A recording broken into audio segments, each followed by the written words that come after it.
मंडी सास। घमंडी और सख्त हृदय वाली पुष्पा 92 वर्षीय अपनी सास विमला पर बहुत जुल्म करती थी। ससुर के गुजर जाने के बाद से पुष्पा ने अपनी सास विमला का जानवरों से भी बदतर हाल कर दिया था। वो उसकी गिनती घर के नौकरों में करती, उसे अलग थाली में खाना देती, रहने के लिए अलग छोटा सा कमरा। ये सब देख पुष्पा के पति आलोक को बेहद दुख होता, लेकिन वे चाहकर भी ना कुछ कह पाते ना कुछ कर पाते। एक तरफ उसकी 92 वर्षीय वृद्ध माँ थी, तो दूसरी तरफ उसकी धर्मपत्नी। वो करता भी तो क्या करता, वो असमंजस में पड़ गया था। तभी एक दिन पुष्पा अपने पति आलोक से कहती है, सुनो जी, मैं सोच रही थी क्यों ना अपने बेटे राहुल की भी शादी करा दे। देखो ना, घर का सारा काम मुझे अकेले करना पड़ता है और वो बुढ़िया की देख रेख भी मुझे ही करनी पड़ती है। मुझसे नहीं होता ये सब। ठीक है, हम राहुल के लिए लड़की देखना शुरू करते हैं। वैसे भी अब उसकी उम्र हो चुकी है। पुष्पा राहुल की शादी के बारे में सोचकर मन ही मन खुश होने लगती है।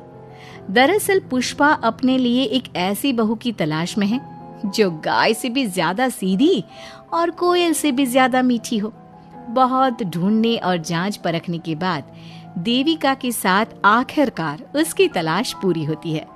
वो देविका को राहुल के लिए पसंद कर लेती है और एक अच्छा सा मुहूर्त देखकर उनकी शादी करा देती है। ऊंचे संस्कार और सरल स्वभाव वाली देविका ने ससुराल में पहले दिन से ही सबका दिल जीत लिया। वो रोजाना अपने ससुराल में दिन की शुरुआत पूजा पाठ से करती और सबका अच्छे से ख्याल रखती। एक दिन देविका सबके लिए डाइनिंग टेबल पर प्लेट लगाती है। सभी लोग टेबल के पास आकर बैठ जाते हैं। देविका अपनी दादी सास का भी हाथ पकड़कर उन्हें डाइनिंग टेबल पर बिठाती है और उन्हें खाना परोस ही रही होती है कि पुष्पा उसे रोक लेती है। ठहरो देविका। क्या हुआ मम्मी जी? देविका, तुम इस घर में नई हो इसलिए शायद तुम्हें पता नहीं, तुम्हारी दादी सास के लिए अलग थाली है, वो इस थाली में नहीं खाती। देविका मुड़कर विमला की तरफ देखती है और फिर अपनी सास पुष्पा से प्रश्न करती है, लेकिन मम्मी जी, रसोई में तो यही प्लेट थी। तुम यहीं ठहरो, मैं इनके लिए प्लेट लेकर आती हूँ। पुष्पा रसोई में किसी कूड़ेदान की तरह पड़ी प्लास्टिक की प्लेट लेकर आती है और उसी में विमला के लिए खाना लगाती है। जब ये सब देविका देखती है तो वो आश्चर्य में पड़ जाती है और फौरन उठकर रसोई घर से दूसरी प्लास्टिक की प्लेट भी ले आती है। अरे बेटा, ये दूसरी थाली तो किसके लिए लाई है? देविका मासूमियत के साथ जवाब देती है, आपके लिए मम्मी जी। हाँ, मेरे लिए? पर क्यों? माँ जी, जब आपने अपनी सास यानी मेरी दादी सास को प्लास्टिक की प्लेट में खाना लगाया तो मैं समझ गई कि यह जरूर आपके घर की कोई परंपरा होगी, इसलिए मैं आपके लिए भी ये प्लास्टिक की प्लेट ले आई। अब आप अपनी सास के लिए इस प्लेट में खाना लगा दीजिए और मैं अपनी सास के लिए इसमें खाना लगा देती हूँ। देविका की बातों से पुष्पा हैरान हो जाती है। वो सोच में पड़ जाती है कि वो अपनी बहू देविका की मासूमियत पर खुश हो या फिर उसकी नासमझी पर दुखी। इसी तरह दिन बीतते चले जाते हैं और अब देविका को घर का माहौल और सास का स्वभाव सब समझ में आने लगता है। एक दिन सुबह पुष्पा अपनी सास यानी विमला को उसके कपड़े धोने के लिए कहती है और ये सब दूर से देविका देख लेती है। उसके कुछ ही समय बाद देविका आती है और अपनी सास पुष्पा से कहती है, मम्मी जी, मैंने घर का सारा काम कर लिया है, कपड़े, बर्तन, झाड़ू, पोछा सब लगा लिया है।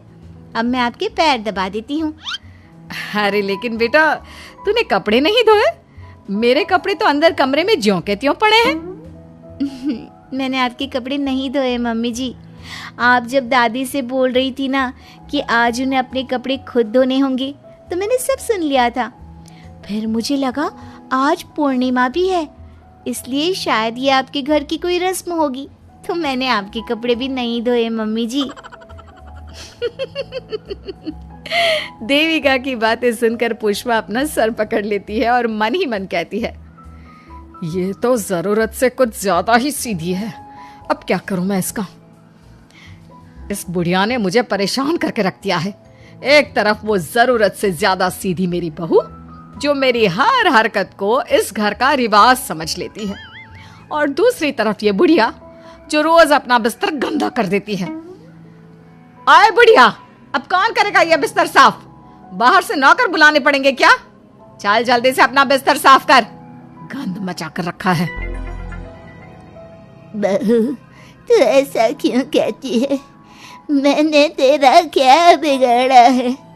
मैंने तो कभी तुझसे ऊंची आवाज में बात तक नहीं की, फिर तू मुझसे इतनी नफरत क्यों करती है? तभी वहां आलोक, देविका और उसका पति आ जाता है। क्या हुआ पुष्पा, तुम माँ पर ऐसे क्यों चिल्ला रही हो? अरे देखो ना अपनी माँ को, इस बुढ़िया ने अपने बिस्तर का क्या हाल कर रखा है। कितनी बदबू आ रही है इस बिस्तर से, किसी काम की नहीं ये बुढ़िया। आप एक काम क्यों नहीं करते, इस बुढ़िया को वृद्धाश्रम क्यों नहीं छोड़ आते? आलोक ये सुनकर परेशान हो जाता है।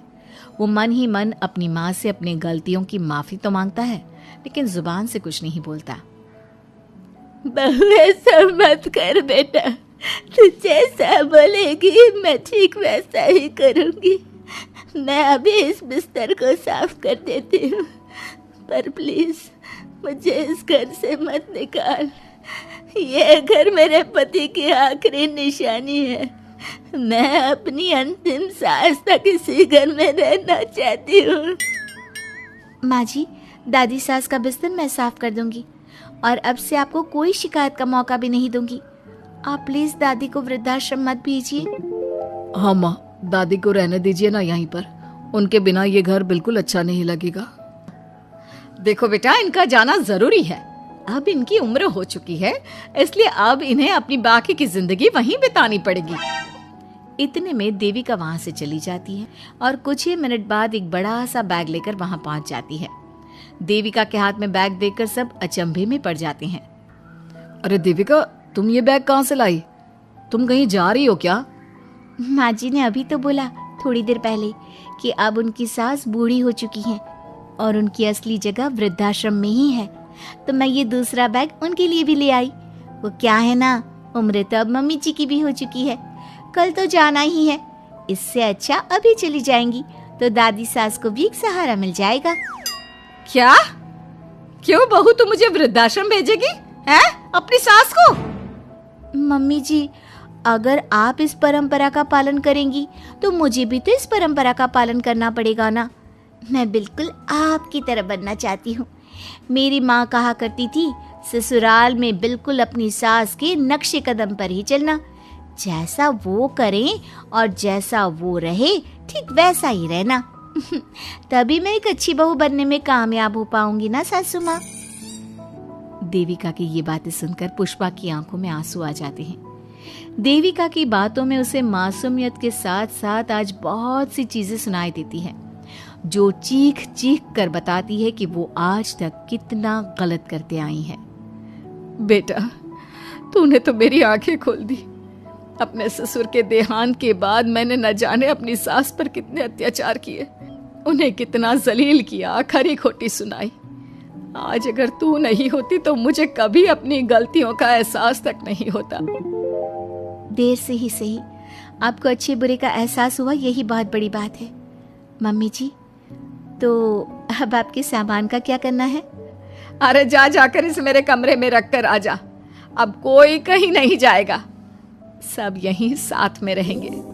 बहू, मुझे समझ में नहीं आ रहा मैं तेरा किन शब्दों में धन्यवाद कहूँ। जो चीज तूने 2 दिन में पुष्पा को समझा दी, वो मैं बरसों से कहने की हिम्मत तक ना कर सका। पापा जी, जरूरी नहीं कि हर बात कहकर भी बताई जाए, कभी कभी अपनी गलतियों का एहसास कराना भी जरूरी होता है। और मैंने भी मम्मी जी के साथ ठीक वैसा ही किया, उन्हें उनकी गलतियों का एहसास कराया और देखिए आज सब ठीक हो गया। सच में देविका, तुमने आज हम सबको बहुत बड़ी सीख दी है। अब पुष्पा सुधर जाती है और घर की पूरी जिम्मेदारी देविका को सौंप देती है और अब उनका परिवार एक सुखी और समृद्ध परिवार की तरह रहने लगता है।